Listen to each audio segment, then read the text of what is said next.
स्वागत है आप सभी का अपने YouTube चैनल एनसीईआरटी विथ जूही पे। आज की क्लास में हम देखने वाले हैं आरआरबी ग्रुप डी के 5 फरवरी 2026 के थर्ड शिफ्ट में आए हुए विज्ञान के प्रश्नों को।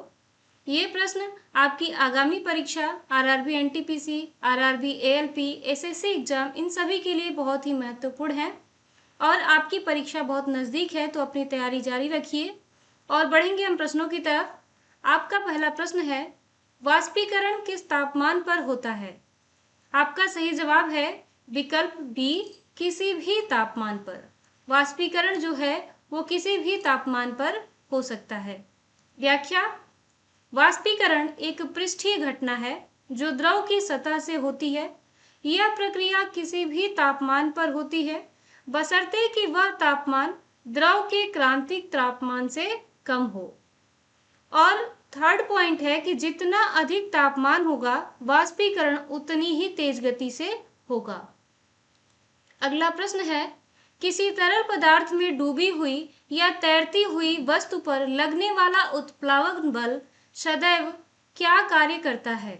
आंसर है ऊर्ध्वाधर नीचे की ओर, विकल्प सी। आइए व्याख्या देखते हैं। किसी तरल पदार्थ में डूबी हुई या तैरती हुई वस्तु पर लगने वाला उत्प्लावन बल सदैव ऊर्ध्वाधर ऊपर की ओर कार्य करता है। जैसे ये पात्र है, इसमें जल भरा हुआ है और इसमें कोई वस्तु डुबाई गई है, तो इसमें क्या है, गुरुत्वाकर्षण जो है वो ऊर्ध्वाधर नीचे की तरफ है और उत्प्लावन बल जो है ऊर्ध्वाधर ऊपर की ओर कार्य करता है। इसे आर्किमिडीज का सिद्धांत भी कहते हैं। यह बल तरल पदार्थ द्वारा वस्तु पर लगाए गए दाब के कारण उत्पन्न होता है। अगला प्रश्न, निम्नलिखित में से क्या संयोजी ऊतक से नहीं बना है? आंसर है मांसपेशियां, विकल्प ए। बाकी अस्थि, रक्त और उपास्थि ये जो है ये संयोजी ऊतक से बने हुए हैं, लेकिन मांसपेशियां जो है ये संयोजी ऊतक से नहीं बना हुआ है। आइए इसकी व्याख्या समझते हैं। संयोजी ऊतक क्या करते हैं? शरीर के विभिन्न अंगों और ऊतकों को जोड़ने, समर्थन देने तथा उनकी रक्षा करने के कार्य करते हैं। संयोजी ऊतकों में रक्त, अस्थि, उपास्थि, वसा, श्वेत रुधिर कोशिकाएं तथा लिगामेंट आदि शामिल हैं। मांसपेशियां शरीर की गति के लिए उत्तरदायी होती हैं और ये मांसपेशी ऊतक से बनी होती हैं। ठीक है, मांसपेशियां जो है ये मस्कुलर टिश्यू से बना होता है, ये संयोजी ऊतक नहीं है। ठीक है, अगला प्रश्न, संक्षारण से धात्विक पिंड को क्षति पहुंचती है, विशेष रूप से। आंसर है आर्द्र वायु में, विकल्प सी। संक्षारण से धात्विक पिंड को क्षति पहुंचती है विशेष रूप से आर्द्र वायु हो तब। ठीक है, व्याख्या, संक्षारण वह प्रक्रिया है जिसमें धातुएं आर्द्र वायु में ऑक्सीजन तथा नमी की उपस्थिति में धीरे धीरे नष्ट हो जाती हैं। आर्द्र वायु में जल की उपस्थिति संक्षारण की दर को काफी बढ़ा देती है और शुष्क वायु में संक्षारण बहुत धीमा होता है क्योंकि नमी की कमी होती है। ठीक है, अगला प्रश्न, पांचवा प्रश्न है, निम्नलिखित में से कौन सा किए गए कार्य का उदाहरण नहीं है? यानी आप इस विकल्प को देखें तो आपको समझ में आएगा कि कोई भी ऐसा विकल्प जो है इसमें से जिसमें कोई कार्य नहीं हो रहा है। पहला विकल्प है दीवार को धकेलना, दूसरा है फर्श पर सामान का सर्पण, तीसरा है समतल पृष्ठ पर ट्रॉली खींचना और चौथा है फर्श से ईंट उठाना। आप देख सकते हैं इन तीनों में कोई ना कोई कार्य हो रहा है क्योंकि वस्तु विस्थापित हो रही है। लेकिन पहला जो विकल्प है दीवार को धकेलना, इसमें जो वस्तु है वो अपनी जगह से विस्थापित नहीं होगी, अतः इसमें कार्य नहीं होगा। आइए इसकी व्याख्या देखें। भौतिकी में कार्य करने के लिए बल के कारण वस्तु में विस्थापन होना आवश्यक है। यदि बल लगाया जाए लेकिन वस्तु विस्थापित न हो तो कोई कार्य नहीं होता। तो जब हम दीवार को धकेलते हैं तो बल लगाया जाता है लेकिन दीवार अपनी जगह पर स्थिर रहती है, अर्थात उसका कोई विस्थापन नहीं होता है, अतः यहाँ पे कोई कार्य नहीं हो रहा है। ठीक है, अगला प्रश्न देखते हैं। यदि अंडाणु निषेचित न हो तो मादाओं में गर्भाशय स्तर का क्या होता है? आंसर है यह विघटित हो जाता है तथा रक्त एवं श्लेष्मा के रूप में डिस्चार्ज होता है। विकल्प बी। व्याख्या। मादा मानव में प्रत्येक माह अंडाशय से एक अंडाणु मुक्त होता है और यदि अंडाणु का निषेचन नहीं होता है, यदि अंडाणु फर्टिलाइज नहीं होता है, तो गर्भाशय की भीतरी परत की अब आवश्यकता नहीं रहती। इसलिए यह स्तर विघटित हो जाता है तथा रक्त और श्लेष्मा यानी म्यूकस के साथ शरीर से बाहर निकल जाता है। इसे हम मासिक धर्म या मासिक चक्र कहते हैं। ठीक है, तो यदि अंडाणु निषेचित न हो तो अंडाशय स्तर का विघटित हो जाना तथा रक्त एवं श्लेष्मा के रूप में डिस्चार्ज होना क्या होता है? मासिक चक्र कहलाता है। यहाँ पर मादा जनन तंत्र का फिगर भी दिखाया गया है। ठीक है, कि ये क्या है? ये फैलोपियन ट्यूब है, ये जो है ये अंडाशय होता है और ये क्या है? अंदर गर्भाशय स्तर यानी जिसको एंडोमेट्रियम कहते हैं और यहाँ से रक्त एवं श्लेष्मा के रूप में डिस्चार्ज होता है। अगला प्रश्न है, नीचे दिए गए दो कथनों को देखिए और सही विकल्प चुनिए। कथन ए है कार्बोक्सिलिक अम्ल प्रबल अम्ल होते हैं जो जल में पूर्णतया आयनित हो जाते हैं, और दूसरा है एथेनोइक अम्ल हाइड्रोक्लोरिक अम्ल की तुलना में दुर्बल अम्ल हैं। तो सही जवाब क्या है आपका? विकल्प सी। कथन ए गलत है लेकिन कथन बी सही है। व्याख्या देखते हैं।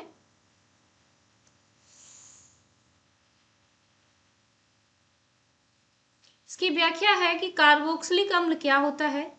जिन कार्बनिक यौगिकों में सिंगल बॉन्ड COOH यानी कि कार्बोक्सिलिक समूह उपस्थित होता है उन्हें हम कार्बोक्सिलिक अम्ल कहते हैं।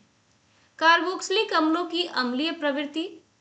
कार्बोक्सिलिक अम्ल दुर्बल अम्ल होते हैं, ये जल में आंशिक रूप से आयनित होते हैं, पूर्णतः नहीं। CH3COOH H2O के साथ जब अभिक्रिया करता है तो CH3COO ऋणायन प्लस H3O धनायन बनता है। तो यहाँ एसीटेट आयन और ये क्या है? Hydronium ion. तुलना करें तो एथेनोइक अम्ल हाइड्रोक्लोरिक अम्ल की तुलना में दुर्बल अम्ल है क्योंकि HCl प्रबल अम्ल होता है। ठीक है, तो कथन ए गलत है क्योंकि कार्बोक्सिलिक अम्ल प्रबल नहीं होते हैं, वे जल में पूर्णतः आयनित नहीं होते हैं। ठीक है, और कथन बी सही है क्योंकि एथेनोइक अम्ल हाइड्रोक्लोरिक अम्ल की तुलना में दुर्बल अम्ल है। अगला प्रश्न है कि जब दो पिंड परस्पर क्रिया करते हैं तो क्रिया और प्रतिक्रिया बल, आंसर है विभिन्न पिंडों पर कार्य करते हैं। विकल्प ए। जब दो पिंड परस्पर क्रिया करते हैं तो क्रिया और प्रतिक्रिया बल विभिन्न पिंडों पर कार्य करते हैं। व्याख्या।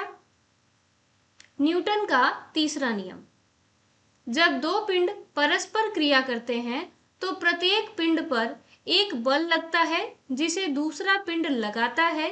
ये दोनों बल एक दूसरे के बराबर होते हैं लेकिन विपरीत दिशा में होते हैं। ठीक है, तो ये किसी को हम क्रिया प्रतिक्रिया का भी नियम कहते हैं और ये बल हमेशा विभिन्न पिंडों पर कार्य करते हैं, एक ही पिंड पर नहीं। क्रिया बल और प्रतिक्रिया बल को एक दूसरे को निरस्त करने वाला बल नहीं कहते क्योंकि ये अलग अलग पिंडों पर कार्य करते हैं। ठीक है, तो यहाँ पे जैसे एक उदाहरण है दीवार को धकेलना, तो यहाँ पर क्या है? क्रिया बल और इसके विपरीत में प्रतिक्रिया बल दीवार द्वारा लड़के पर लगाया गया है। बंदूक से गोली निकलना, तो इधर से क्या है? इधर से क्रिया बल है और इधर से इसके विपरीत इधर प्रतिक्रिया बल बंदूक पर लगती है। तो ये कौन सा नियम है? न्यूटन की गति का तृतीय नियम। अगला प्रश्न है समसूत्री विभाजन में संतति कोशिकाओं के गुणसूत्रों की तुलना जनक कोशिका के गुणसूत्र से किस प्रकार से की जाती है? आंसर है संतति कोशिकाओं में गुणसूत्रों की संख्या जनक कोशिका के समान होती है। व्याख्या है समसूत्री विभाजन जिसे मिटोसिस कहते हैं वह प्रकार का कोशिका विभाजन है जिसमें जनक कोशिका के समान दो संतति कोशिकाएं बनती हैं। इस विभाजन में गुणसूत्रों की संख्या में कोई परिवर्तन नहीं होता, अर्थात संतति कोशिकाओं में गुणसूत्रों की संख्या समान होती है। थर्ड पॉइंट है कि समसूत्री विभाजन वृद्धि, मरम्मत और ऊतकों के प्रतिस्थापन जैसी प्रक्रियाओं के लिए आवश्यक है। अगला प्रश्न है, यौगिकों की विशेषताओं के संबंध में निम्नलिखित कथनों पर विचार कीजिए और सही विकल्प चुनिए। कथन 1 है कि तत्व अभिक्रिया करके नए यौगिक बनाते हैं। कथन 2 है कि बनने वाला प्रत्येक नया पदार्थ परिवर्तनशील संरचना का होता है। और कथन 3 है, घटकों को केवल रासायनिक या विद्युत रासायनिक अभिक्रियाओं द्वारा ही पृथक किया जा सकता है। तो सही जवाब क्या है? आपका विकल्प बी। कथन 1 और कथन 3 जो है वो सही है और दूसरा कथन जो है ये गलत है। आइए व्याख्या समझते हैं। एनसीईआरटी में बताया गया है कि कथन 1 जो है कि तत्व अभिक्रिया करके नए यौगिक बनाते हैं, बिल्कुल सही है। जैसे H और HCl के साथ जब अभिक्रिया होती है तो HCl यानी कि हाइड्रोक्लोरिक अम्ल बनता है, तो ये क्या है? एक यौगिक है। दूसरा कथन है कि बनने वाला प्रत्येक नया पदार्थ परिवर्तनशील संरचना का होता है। तो यहाँ पे देखिए बर्फ से जल का बनना, तो ये क्या है? ये दूसरा कथन जो है वो आपने देखा था। दूसरा कथन आपका क्या है कि बनने वाला प्रत्येक नया पदार्थ परिवर्तनशील संरचना का होता है। दूसरा कथन जो है ये आपका गलत है। तीसरा कथन देखा आपने कि घटकों को केवल रासायनिक या विद्युत रासायनिक अभिक्रिया द्वारा ही पृथक किया जा सकता है, तो ये बात बिल्कुल सही है। ठीक है, अगला प्रश्न देखते हैं। भारत में जैव विविधता हॉटस्पॉट मुख्यतः कहाँ पे स्थित है? आंसर है पश्चिमी घाट और पूर्वी हिमालय। ठीक है, भारत में जैव विविधता हॉटस्पॉट कहाँ पे स्थित है? तो पश्चिमी घाट और पूर्वी हिमालय में। भारत विश्व के 17 जैव विविधता हॉटस्पॉट में से एक है। भारत में 2 प्रमुख जैव विविधता हॉटस्पॉट स्थित हैं। कौन कौन से? पश्चिमी घाट तथा पूर्वी हिमालय। ये क्षेत्र अपनी उच्च जैव विविधता, स्थानिक प्रजातियों की समृद्धि और पारिस्थितिकीय महत्व के लिए विश्व में प्रसिद्ध है। भारत में जैव विविधता हॉटस्पॉट मुख्यतः पश्चिमी घाट और पूर्वी हिमालय में स्थित है। यही क्या है? भारत के 2 प्रमुख जैव विविधता हॉटस्पॉट है। अगला प्रश्न है, निम्नलिखित में से कौन सी ध्वनि आवृत्ति मनुष्य के लिए अश्रव्य है? अश्रव्य यानी सुनने योग्य ना हो, तो कौन सी ध्वनि है? आंसर है विकल्प बी, 25,000 हर्ट्ज।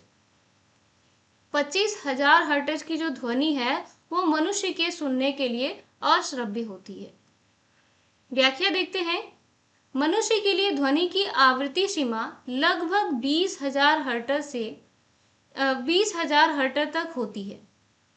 इस सीमा के बाहर की ध्वनि मनुष्य के लिए अश्रव्य होती है। 20,000 हर्ट्ज से कम आवृत्ति की ध्वनियां कोई श्रव्य यानी कि कोई भी सुन सकता है, और 20,000 हर्ट्ज से अधिक आवृत्ति की ध्वनियां पराश्रव्य यानी वो अल्ट्रासोनिक होती हैं। ठीक है, जैसे हाथी की चिंगाड़ जो है मनुष्य द्वारा सुनी जाने वाली ध्वनियां हैं। चमगादड़ की ध्वनि, ये सभी क्या है? तो ये सभी 20 हर्ट्ज से लेकर के 20,000 हर्ट्ज के बीच होती हैं। तो ये श्रव्य ध्वनियां हैं जिनको हम सुन सकते हैं। ठीक है, मनुष्य के लिए ध्वनि की आवृत्ति सीमा क्या होती है? 20,000 हर्ट्ज तक होती है। इससे इस सीमा से बाहर की ध्वनियां जो हैं वो अश्रव्य होती हैं। अगला प्रश्न देखते हैं। किसी कोश में इलेक्ट्रॉनों की अधिकतम संख्या किसके द्वारा निरूपित की जाती है? आंसर है विकल्प बी, 2n²। ठीक है, किसी कोश में इलेक्ट्रॉनों की अधिकतम संख्या 2n² से निरूपित की जा सकती है। आप इसकी व्याख्या देखें कि किसी कोश में इलेक्ट्रॉनों की अधिकतम संख्या निम्न सूत्र द्वारा निर्धारित की जाती है। कौन सा सूत्र है? सूत्र होता है आपका 2n²।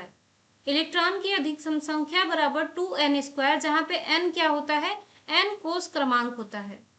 यदि कोश क्रमांक n = 1 हो तो अधिकतम इलेक्ट्रॉन की संख्या 2n² यानी कि क्या प्राप्त होगा? 2। यदि कोश क्रमांक n = 2 हो तो अधिकतम इलेक्ट्रॉन की संख्या 2n² रखेंगे आप, n इक्वल टू यदि 2, तो आंसर क्या होगा 8। इस तरह से अधिकतम इलेक्ट्रॉनों की जो संख्या है 2, 8, 18, 32, 50, 72, 98 इस तरह से ज्ञात होती है। ठीक है, अगला प्रश्न देखें। किसमें सामान्यतः लंबी अस्थायी कार्बन श्रृंखलाएं होती हैं? आपका सही जवाब है विकल्प ए, वानस्पतिक तेल। व्याख्या देखते हैं। वनस्पतिक तेल वसा यानी कि लिपिड होते हैं जिसमें सामान्यतः लंबी अस्थायी कार्बन श्रृंखलाएं होती हैं। ये तेल प्रायः कमरे के ताप पर द्रव अवस्था में पाए जाते हैं और पौधों के बीज, फल या मेवों से प्राप्त होते हैं। वनस्पति तेलों में अस्थायी कार्बन कार्बन द्विबंध मौजूद होते हैं, इसी कारण इन्हें अस्थायी वसा कहा जाता है। अगला प्रश्न देखें। गुणसूत्र योगदान के संदर्भ में निम्नलिखित में से कौन सा कथन सही है? आपका सही जवाब है विकल्प डी, मादा सदैव X का योगदान देती है और पिता X या Y का योगदान देता है। व्याख्या से समझें कि मानव में लिंग निर्धारण गुणसूत्र के द्वारा होता है। स्त्री में 2 गुणसूत्र होते हैं XX, जबकि पुरुष में X और Y गुणसूत्र पाए जाते हैं। ठीक है, तो मादा में कितने कौन कौन से XX और पुरुष में X और Y। इस प्रकार मादा सदैव X गुणसूत्र का योगदान देती है जबकि पिता X और Y गुणसूत्र का योगदान देते हैं। अगला प्रश्न देखें। वे पदार्थ जो बैक्टीरिया या सैप्रोफाइट्स की क्रिया द्वारा विघटित नहीं हुए हैं लेकिन भौतिक प्रक्रियाओं द्वारा किसी तरह से विघटित हो गए हैं, उन्हें कहा जाता है। सही जवाब है आपका विकल्प डी, अजैव निम्नकरणीय। ठीक है, नॉन बायोडिग्रेडेबल। व्याख्या देखते हैं। पदार्थों को निम्नकरणीयता के आधार पर 2 वर्ग में बांटा जाता है। पहला होता है जैव निम्नकरणीय यानी बायोडिग्रेडेबल और दूसरा है अजैव निम्नकरणीय या नॉन बायोडिग्रेडेबल। बायोडिग्रेडेबल क्या होता है? तो जिन पदार्थों को बैक्टीरिया या सैप्रोफाइट्स की क्रिया द्वारा विघटित किया जा सकता है वे होते हैं। और नॉन बायोडिग्रेडेबल क्या होता है? तो जिन पदार्थों को बैक्टीरिया या सैप्रोफाइट्स की क्रिया द्वारा विघटित नहीं होते लेकिन भौतिक प्रक्रियाओं द्वारा किसी तरह से विघटित हो गए हैं, उन्हें हम नॉन बायोडिग्रेडेबल कहते हैं। तो अजैव निम्नकरणीय पदार्थ पर्यावरण में लंबे समय तक बने रहते हैं और प्रदूषण का कारण बनते हैं। अजैव निम्नकरणीय पदार्थों में प्लास्टिक, कांच धातुएं आदि शामिल हैं। ये पदार्थ बैक्टीरिया या सैप्रोफाइट्स द्वारा नहीं सड़ते गलते, परंतु भौतिक प्रक्रियाओं द्वारा जैसे कि घर्षण, प्रकाश, ताप आदि के द्वारा धीरे धीरे टूटकर छोटे टुकड़ों में बदल जाते हैं। अगला प्रश्न है, गोलीय दर्पण के लिए चिन्ह परिपाटी के अनुसार अवतल दर्पण की फोकस दूरी के बारे में कौन सा विकल्प सही है? आपका सही जवाब है विकल्प डी, सदैव ऋणात्मक। व्याख्या देखें। गोलीय दर्पण के लिए चिन्ह परिपाटी दर्पण का ध्रुव मूल बिंदु माना जाता है। मुख्य अक्ष के समानांतर चलने वाली प्रकाश किरणें दर्पण से परावर्तित होने के बाद जिस बिंदु पर मिलती हैं उसे फोकस कहते हैं।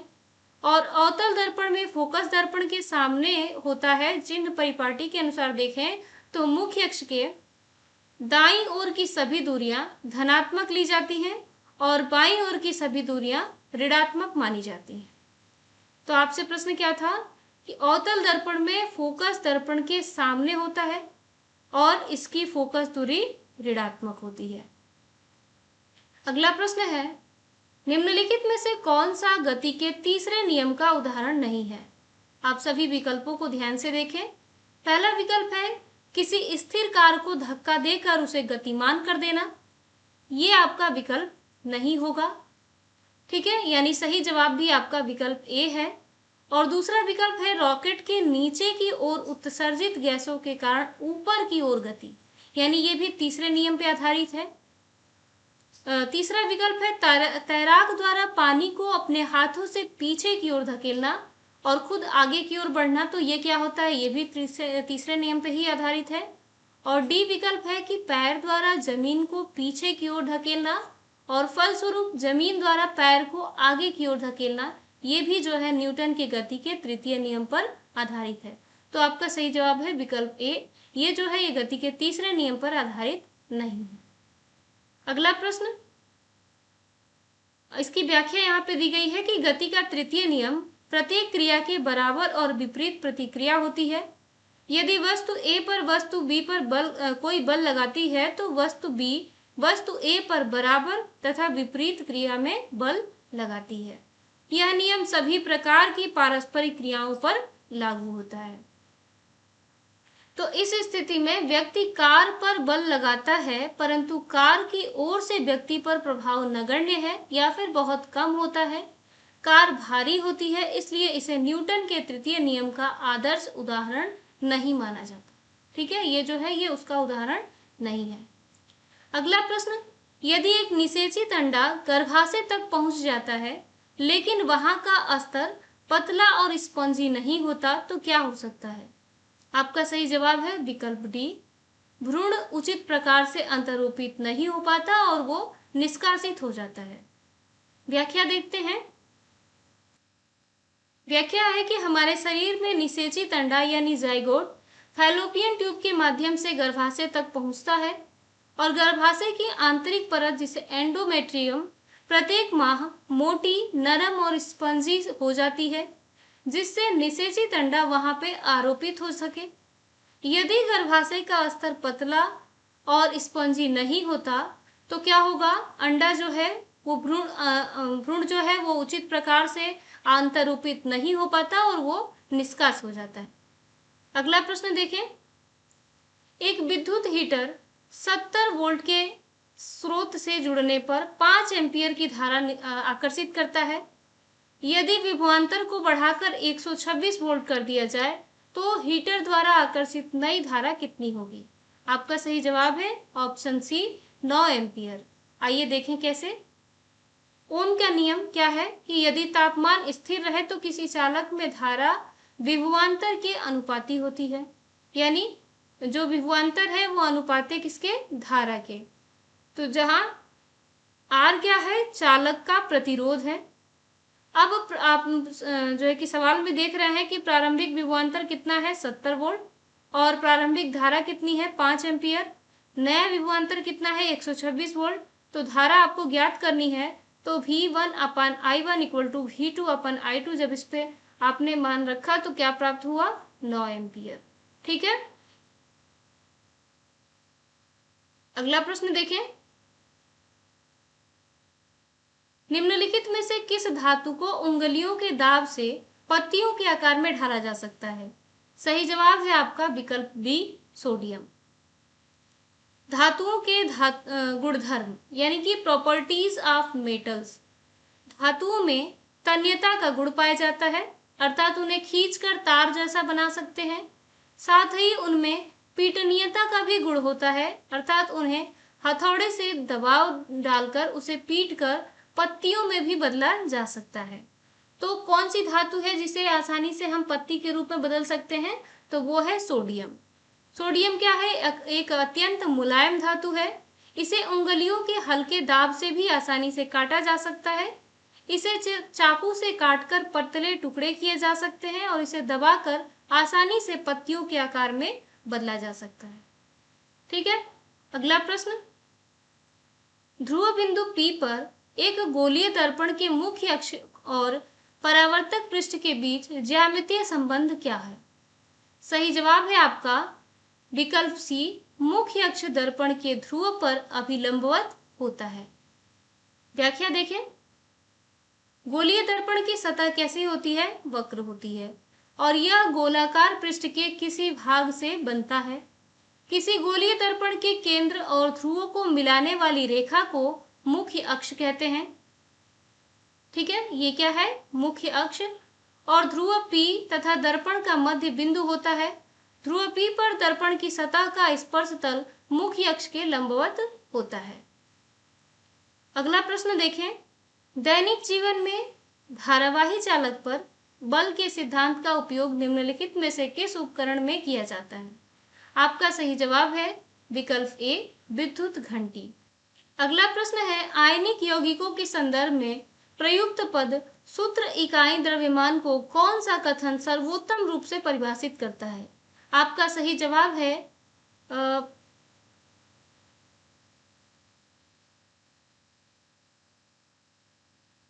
विकल्प ए।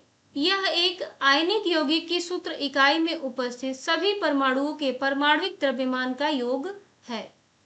यहाँ पे आपकी व्याख्या है कि आयनिक यौगिक धनात्मक और ऋणात्मक आयन के बीच विद्युत स्थैतिक आकर्षण बल द्वारा बने होते हैं और प्रत्येक आयनिक यौगिक की एक रासायनिक सूत्र इकाई होती है।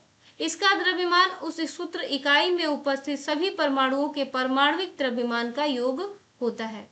जैसे NaCl का सूत्र इकाई द्रव्यमान Na+Cl, जहाँ Na का क्या है 23 और Cl का क्या है 35.5, यानी कितना प्राप्त हुआ 58.5। ठीक है। आयनिक यौगिकों में निम्नतम सरल पूर्णांक अनुपात में उपस्थित आयनों के समूह को ही सूत्र इकाई कहते हैं। अगला प्रश्न है, केंद्रीय विभाजन के बाद कोशिका द्रव्य के विभाजन के लिए प्रयुक्त शब्द क्या है? सही जवाब है आपका साइटोकाइनेसिस। व्याख्या देखें, कोशिका चक्र में कोशिका वृद्धि के पश्चात केंद्रक और कोशिका द्रव्य का विभाजन होता है।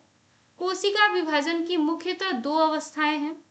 पहला है कैरियोकाइनेसिस और दूसरा है साइटोकाइनेसिस।